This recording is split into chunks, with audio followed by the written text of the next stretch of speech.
জননীং শারদাং দেবীং রামকৃষ্ণং জগদ্গুরুং পাদপদ্মে তয়ো শ্রিত্বা প্রণমামি মুহুর্মুহু। ঠাকুর, মা, স্বামীজির চরণে আভূমিলুণ্ঠিত প্রণাম জানিয়ে আজ আমি মায়ের স্মৃতিকথার থেকে স্বামী শারদেশানন্দ মহারাজজির লেখা কিছুটা অংশ আপনাদের সামনে তুলে ধরার চেষ্টা করলাম। তিনি লিখেছেন, একটি সন্তান প্রায়ই মায়ের বাড়িতে নানা জিনিসপত্র লইয়া আসেন। ওই সকল সংগ্রহ করিতে তাহাকে অনেক বেগ পাইতে হয়। পরের কাছে হাত পাতেন। তাঁহার বন্ধুদের কেহ কেহ উহা পছন্দ করে না। তাঁহারা জানেন মা এইসব ভালোবাসেন না। তিনি গ্রহণ করেন সামান্যই, বেশিরভাগই অপরে পায়। এই জন্য তাঁহারা কটাক্ষ করিতে ছাড়েন না। সময়ে সময়ে তিনি মাকে খাওয়াইবার জন্য ভালো ভালো জিনিসও তৈরি করিয়া কড়াইয়া লইয়া যান। মা প্রসন্না হন। ঠাকুরকে ভোগ দিয়া সন্তানদেরই পেট ভরিয়া প্রসাদ খাওয়ান। নিজের মুখে কিঞ্চিৎ স্পর্শ করাইয়াই খুব প্রশংসা করেন।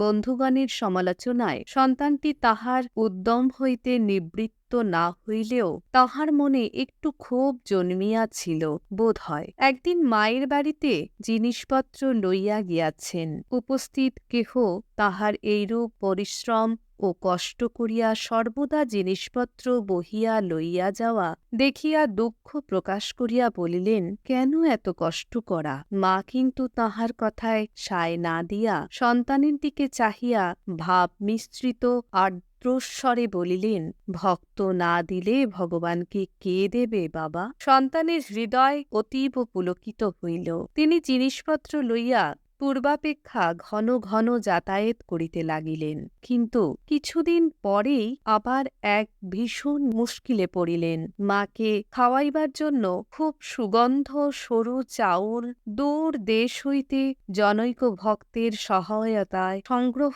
করিয়াছেন এবং জনৈকা ভক্তিমতী স্ত্রীলোকের সহায়তায় ভালো পিঠা তৈয়ার করিয়াছেন। বিকালে যখন সেই সকল লইয়া রওনা হইয়াছেন, তখন জনৈক ব্রাহ্মণ ভক্ত জানাইলেন যে মা ব্রাহ্মণের বিধবা, নিষ্ঠাচারে থাকেন। রাত্রে চাউলের জিনিস মুখে দিবেন না। তাঁহার মাথায় আকাশ ভাঙিয়া পড়িল, চোখে অন্ধকার দেখিলেন। বিমর্ষ হইয়া তিনি ভাবিতে লাগিলেন। অন্যেরা বলিলেন, না লইয়া যাওয়াই ভালো, নিজের কষ্ট মায়েরও মনে দুঃখ হইবে। তিনি অনেক ভাবিয়া চিন্তিয়া স্থির করিলেন, মায়ের জন্য তৈরি জিনিসপত্র মায়ের কাছেই লইয়া যাই, তিনি যাহা ইচ্ছা করিবেন। চিন্তিত দুঃখিত হৃদয়ে পিঠা বহন করিতে ৭ মাইল চলিয়া সন্ধ্যার প্রাক্কালে জয়রামবাটি উপস্থিত হইয়া মায়ের কাছে জিনিস রাখিয়া সভয়ে অন্তরের আকাঙ্ক্ষা নিবেদন করিলেন। মা সব ধীরভাবে শুনিলেন। সন্তান অশ্রুপূর্ণ লোচনে জানাইলেন, তাহার বহুদিনের স্বাদ ছিল, মা এই পিঠা মুখে দেন।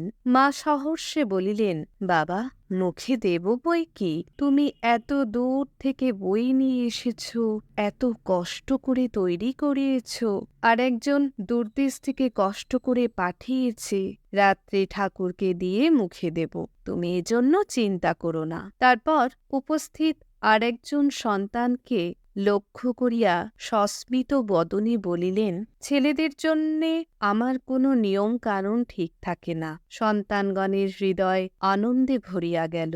রাত্রে তাহারা পিঠা প্রসাদ খুব খাইলেন। মা পেট ভরাইয়া খাওয়াইলেন। সন্তানের খাওয়াই মায়ের খাওয়া, মাও সন্তানের জন্য খান। জয় মা। আজ আমি দুধ পিঠে বানিয়ে মাকে নিবেদন করলাম। আপনাদের মূল্যবান মতামত নিশ্চয়ই লিখে জানাবেন। সবাই ভালো থাকবেন, সুস্থ থাকবেন। জয় ঠাকুর, জয় মা, জয় স্বামীজি।